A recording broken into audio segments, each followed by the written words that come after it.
Bombay Hott Radio exclusive.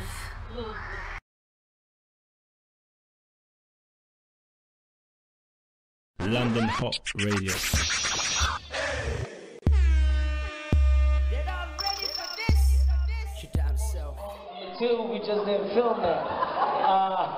No, honestly, selling out the O2 was unreal. I had no idea that I would sell that amount of tickets here in the UK, and when we found out, I was taken back, which is why I'm here now, coming over and visiting these theaters and doing pop-ups to personally show my love and appreciation to my UK fans. You guys are...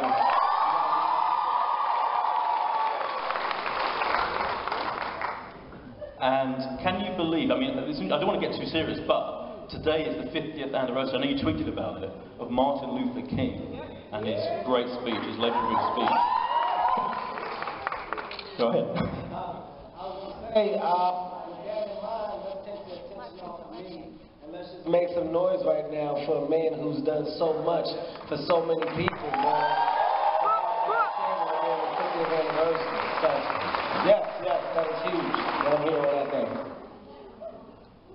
My first question is, I guess, I want to talk a bit about your influences and stuff. When you were growing up and you were watching comedy, I guess, and getting into comedy and realizing you were funny, who were your influences? Who were the guys or girls or whoever who kind of thought, oh yeah, they're comedians, I could do that?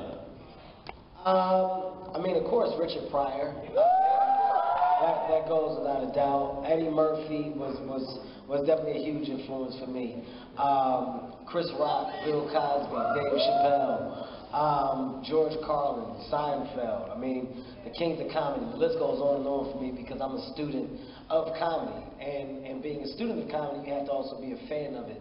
So I love and appreciate all those guys that I named because those are the guys who opened up the door for me so I could do what I'm doing now, and I'm able to entertain and perform the way that I'm performing. You know, if those guys don't touch the stage, there is no Kevin Hart. So I take my hat off to those guys for basically paving the way for young guys like myself to come and do what I'm doing now.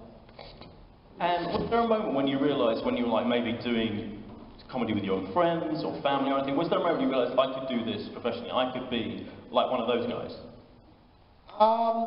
Yes, I was always good. No, you know, as a kid, I mean, I was silly. I was always the class clown. I was the guy who did anything for attention. So once I got old enough and figured out that, you know, the title comedian was actually a career, I said I wanted to pursue it, you know, and it was just about perfecting that craft and learning how to do it to the best of my ability. But, you know, I'm not a fighter, so I've always told jokes. That's what's gotten me out of trouble. That's how I've never gotten my ass whooped, from telling jokes. So this was the only choice that I actually had. There is no other options for me. It's just comedy, nothing else.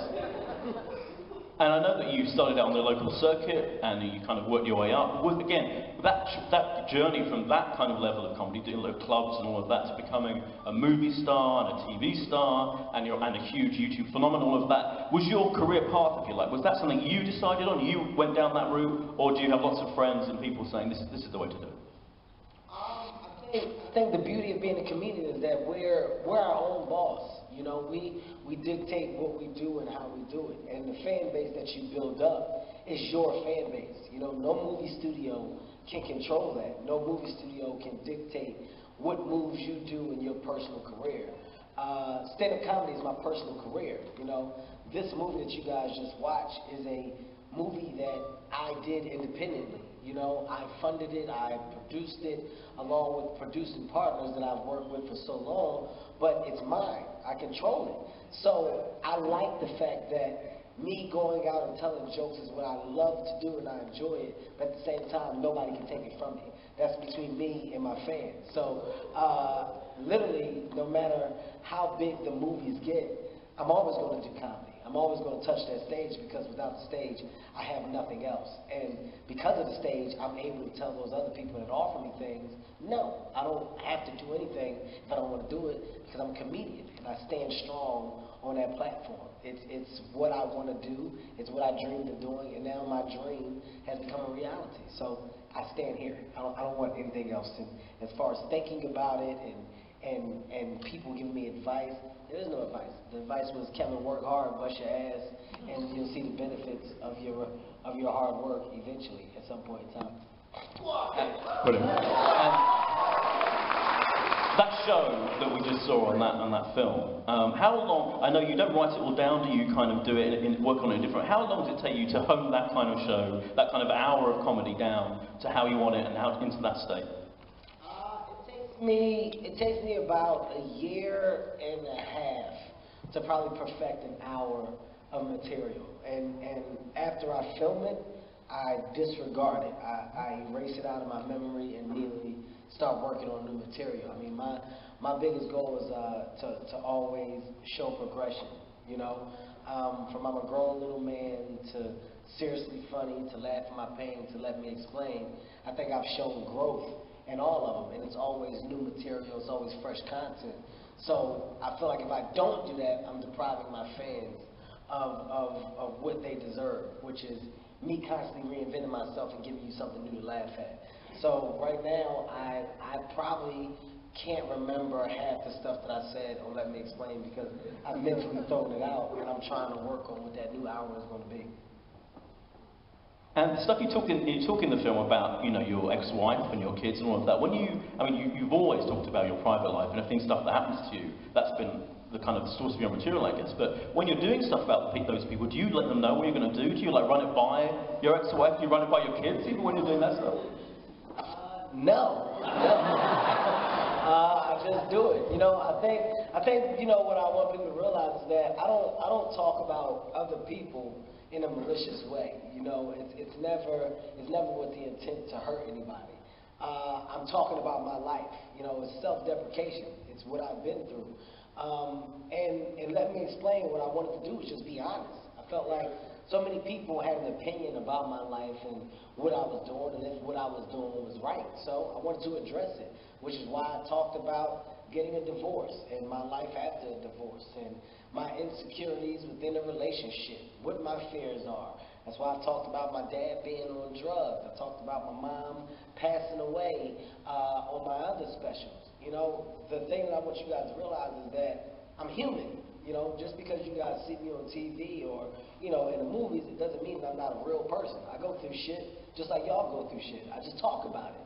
And I think when you open up, your fans respect you more because they say, you know what, I get that guy. He's not fake. He's not phony. He messes up just like we do, and he owns up to it. That's the thing. I lie a lot. I do lie a lot. But I'm getting better. And this is my way of being honest and turning over a new leaf by showing growth. You've always talked about being a short man, which as a short man myself, I've always loved. Let's hear it for the short man. Do you think it shaped you? Do you think that kind of thing is really important to you, or do you think it's a good subject for humor? Well, here's the thing about me being short. You know, I'm a cool version of short because I'm proportionate. Like, you got different kinds of short. You got the skinny short, right? Bald short. You got bald short definitely in there. And you got frumpy short. I'm a good mixture of being in between all of those. And I'm confident with my height. Regardless of how small I am, I'm confident. I'm happy with my body. I'm happy with who I am. I'm happy with the version of I guess you could say, a specimen that God decided that I was going to be. I just talk about it before anybody else can. I disarm you of saying anything bad about me. I talk about my height. I talk about me being a bitch. I do it so nobody else can say it. And for me, that's always worked. Even as a child, nobody could tease me because what you would tease me about, I tease myself first. So it's been a line of defense for me for some time. Have you had any bumps in London?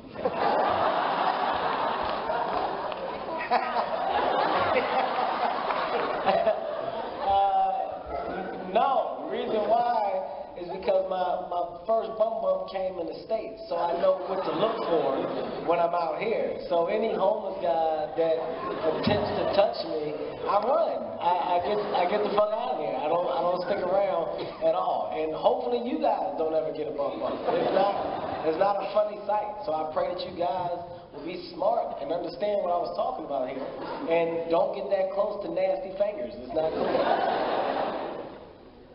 And in this trip to London, you've got your premiere on Friday at the O2, and your show sell out the O2 like in about 10 minutes, I think, like 10,000, 12,000 people. Does it amaze you that you have this level of fandom? Because I think it's pretty unique among American comedians here. Well, you know what? I've been coming over to the UK for quite some time, so it's not like this happened overnight. You know, I started from the bottom and built my way up. You know, I was coming over doing small rooms, small comedy clubs. I remember hosting a comedy awards thing that you guys had over here a while back. I remember coming to Birmingham and Manchester to do small shows. So I've been here about a good 7 or 8 times, and as my career was growing, I was still frequenting the UK. So I definitely knew my fan base was growing. I didn't know that it was going to get as big as it got, as fast as it got. And when I put those tickets on sale, like I said earlier, for the O2, I was blown away by it. But what I want you guys to understand is I'm loyal to the UK. You know, I don't come over here at my leisure, you know, and say I'm just going to come and be cool and then not come back for a long time. I come over here because you guys are just as good to me as my fans in the States are. So I feel like you deserve the same respect that I give my fans in the States, which is personal FaceTime. You need to see me. You need to see that I'm here. And this goes a long way, you know? If you guys think that me doing the O2 is my last time coming over here, you got it wrong. I'm going to be over this bitch and sell it out 3 times. I'm going to keep coming back because you guys support. So understand. I wanted to mention the MTV VMAs. You hosted them last year. This year, obviously, they couldn't replace you, so they didn't have a host. But did you watch it? Did you watch all that stuff they have this year with all the Miley Cyrus and the twerking and all that? Here's the thing, okay? This year, I was not the host. I was a guy who went up and presented and just took the liberty of talking about some stuff that I saw that I had a problem with. Miley Cyrus, okay, she's not twerking, people. You guys know what twerking is the same way I know what twerking is. You need ass to twerk. Miley Cyrus, she's not twerking. But what she's doing that's brilliant is she's making a transformation from the Disney version of Miley Cyrus to an adult version. And you guys don't realize it. The VMAs were a couple days ago, and before that, she had did something else. But Miley Cyrus has been a topic of discussion for about the last 3 weeks. Miley Cyrus's single is probably #1 right now. So whatever she's doing is working. God bless her, because everybody's talking about her. And as an artist, that's what you want. You want people to talk about you. So, you know, if it takes her breaking her goddamn pelvis bone, it's what'll happen. But she's doing something right. That's my only complaint, that we keep saying she's twerking. She's not. She's just moving her legs real fast. She performed with Robin Thicke, of course, who's your friend, who's in that your brilliant show, Real Husbands of Hollywood, which is one of my favourite. It's on the BET channel here. If you haven't seen it, you've got to see it. Now that show I love because you're making fun of yourself. That's like an exaggerated, demented version, I guess, of yourself. Was that your idea from the start? That's what you wanted to do? Yes. The Real Husbands of Hollywood is basically it's a mock reality show. So, you know, so many people talk about these other reality shows that we have over in the States, the Real Housewives of LA, Atlanta, Orange County. There's so many of them, but these women just fight and bicker. So what I want to do is to do an exaggerated version of that and get 5 men who are successful men that weren't afraid to make fun of themselves, being Robin Thicke is one of them, Boris Kojo, Nelly, Nick Cannon, Dwayne Martin, J.B. Smooth, Anthony Anderson, Faison Love. So I got a group of guys who understood the concept. And basically, we took a Curb Your Enthusiasm feel, where I was acting as Larry David's character. In other words, I'm the reason for all problems. And I'm constantly not being understood, and everybody reacts to my craziness. But I'm playing an exaggerated version of who I am. This guy who just got money, and I think I'm better than everybody, and I'm somewhat of a jerk, but it's done in a really, really funny way. And I'm proud of that show because it's come together. And, you know, we just did season 2, which will be airing soon. But the stars and the guest star appearances that we have, the people coming on board now have gotten bigger, and the show has gotten bigger and better now. So I hope it's around for a while, man, because I have fun doing it. I really enjoy it. So do I. Amen to that. In terms of, like, you do movies now on your, or based on your shows, and you've been in lots of movies as well. Would you like to be one of those guys who writes and directs and stars in his own movies and all of that, you know, scripted movies? Is that the thing that you want to do in the future? Tonight, you guys got to see a product of what I want to do. Like I said, this film, Let Me Explain, is a independent project. You know, it's from under my company's umbrella of Heartbeat Productions. We teamed up with Cold Black to do it. But I'm already producing. I'm already writing scripts. Eventually, the goal is to fund, write, produce, star, direct your own things and become a self-made man to where you can act as a studio and give other people opportunities. So that's a goal that I definitely have, and it's a goal that now is it's achievable. You know, I just have to be patient and understand that it's going to take time. But you will see Heartbeat Productions within like the next 5 to 6 years, standing alone as a production company, financing movies that you all love and enjoy, that will be a great representation of a body of work that I feel people want to see, you know? Because I love comedy. I love creating comedy, and I think I have a good understanding of what makes people laugh. So the best way is to bring that content to you. And the good thing is I have a direct connect with my fans. Well, my way of promoting stuff when it comes to that time is going to be through Twitter and Instagram and Facebook, because I love it. I'm on it so much. And I actually go back and forth with people. I even cuss people out sometimes on there. It's actually fun. But it's a direct connection to what I eventually want to do in the brand that I'm trying to create. So the long-term goals are just to be a self-made man. Well, talking of a direct connection, we've got about 5 more minutes, so why don't we throw open to the audience if anyone's got any questions. Now, I don't think you've got any mics, so if you put your hand up, if you do have a question for Kevin, if you're brave enough, bold enough, yes. And then there's a lady there, I'll come to you in a sec, and if you just have to shout it out, that's okay. So yeah, lady there. Hi, hello Kevin. I'm just asking for the ladies, because I don't know, so I'm asking. Are you single? No.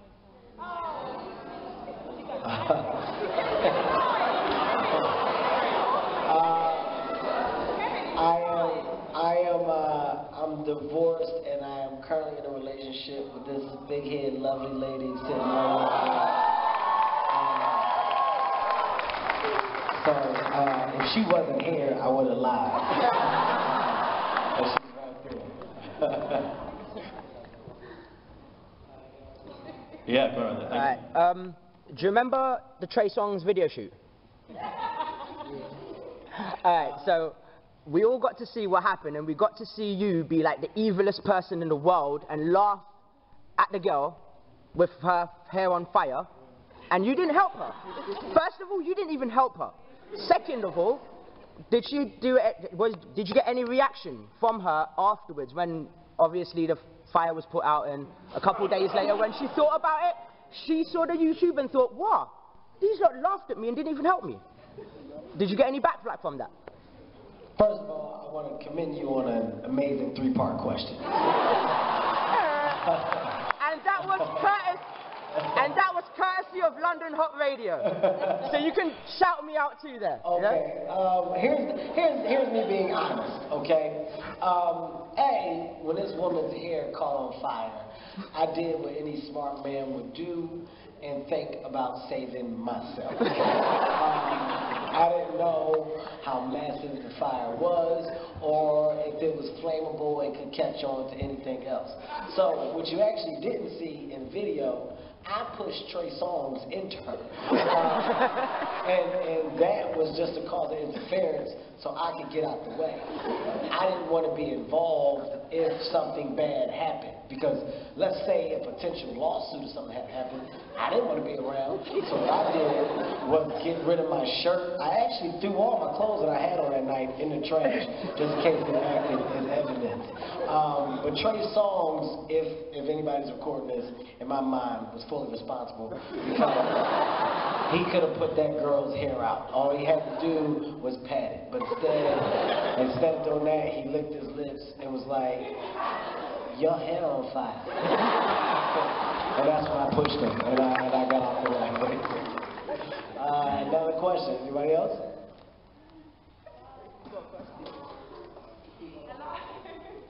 I see you, big guy, right there in the blue jacket. I see you. See that program that you got on BET, Nick Cannon and all those guys? Yes. Would you like a movie like that? Would I like a movie like that, is your question? Would you do one? No.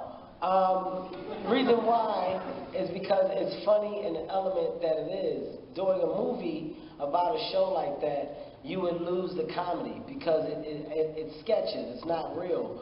And to do a movie, after a while, you would get over the jokes pretty fast. You know, we stretch it with the 18 to 19 minutes that it's on, and I don't want people to get tired of the premise. So I like breaking it out in a weekly basis over 10 episodes, and they're disappearing for a good 12 months and coming back with another 10 episodes. It just keeps it fresh that way. I think we've got time for one more question. Yeah. There you go. Okay, maybe two. Okay. Lady there, then you. Fine. Are you going to see a Soul Plane 2? No. I hope not. Please don't do that to yourself, bro. You know what? Not because of any dislike or disdain for the movie. You know, Soul Plane is actually, you know what? Funny that you brought that up. Soul Plane was the reason why I was able to come over to the UK and perform. When I came and I was doing the smaller comedy clubs in the rooms that weren't really comedy clubs. People had like nightclubs and they would turn into a comedy club for a night. The whole pitch of me coming over was the guy from Soul Plane. And because of that, I've had success in just building a fan base. The only reason why I wouldn't do Soul Plane 2 is because the movie got so much attention and bad press for people assuming that we were trying to make fun of black people and kill our own race, which was ridiculous because it was a spoof. And another reason why I wouldn't do it is because Soul Plane was bootlegged so bad. I've never seen a movie bootlegged worse in my life. Like, I mean, we were still filming and people were selling the movie. I've never seen anything like it. I'm dead serious. Y'all think I'm playing? We were shooting the ending and I was at an airport and the guy was like, "Hey man, you funny as shit in Soul Plane." I said, "What happened at the end? Because we still shooting." He's like, "Wait till you finish. Wait till you finish." Let's do another one. Up there, I see you, sweetie. All the way up there. Yes, we actually just finished doing part 2. And I can go on record right now and tell you that it will be a lot better and funnier than part 1. It's amazing. It's really good. For everybody that saw it, thank you guys for going to go see it. That movie did crazy business internationally as well. But it's beyond funny, man. And the whole cast came back, the same director, the same producer. So you're in for a treat when you guys see Think Like a Man too. Hello. Okay, I'll tell you what, I'll do 2 more. You're in the corner right here, sweetie. Let's see you. Well, sweetie, here's the thing. I don't know if you realize this, but there's an empty pool in between us. And I don't know what this pool is for yet, and I'm not going to ask, because I don't want to know what you guys are doing at this theater when I'm not here. Only reason why I can't take a picture with you, because then that would be unfair to not take one with everyone else. I got to pop up at another theater. You right there, sweetie, before I go. Kevin, my sister's an actress and she really wants to break into Hollywood. How does she go about it without A, losing her soul and joining the Illuminati and speaking with every single casting director?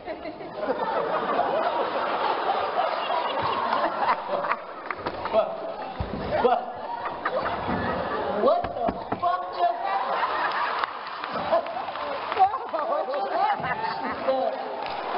Without my sister losing her soul, Hollywood is don't believe everything you hear. That Illuminati, you know, I had somebody ask me how long have I been a member. I don't even know what the fuck it is. I don't even know what it is. So without addressing the losing your soul part, anybody that has a goal, has a dream, you start from the ground up. So I would say you find a place where you can work on that craft here, whether it's an improv group, whether it's acting classes, and people with the same dream. Because when you're around people who want to do the same thing as you motivate each other. You're not out there by yourself. You don't have a chance to get lazy, because every time you think about getting lazy, you look up and the person has your same interest in mind, is doing what you should be doing. And I would say once you do as much as you can here in the UK and figure out a way to actually put yourself in an audition space or a space where you can have somebody speaking on your behalf to get you work, then you work on the bigger steps of going to the States. But what you guys don't realize is over here in the UK, you got something special. You know, it's not like this is something to be overlooked. This is a beautiful market that you guys have here, from TV to film to what you're doing. And these stars that have came over to the States and have broke out to be mega stars are stars over there because they're stars over here first. So don't overlook being huge in the UK. Idris Elba is the shit in the States because he's the shit in the UK. And we look forward to doing things with him over here. So it's vice versa. So I would say really tell her to maximize her opportunity here and then think about going over there. But there's so much opportunity here as well, which is why I'm here. And I got to end on a beautiful note like that.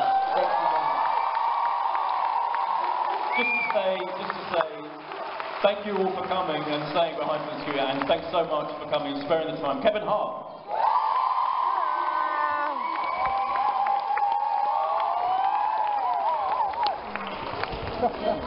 Yeah. Let's go.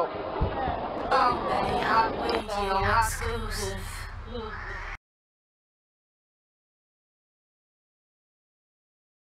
London Hot Radio.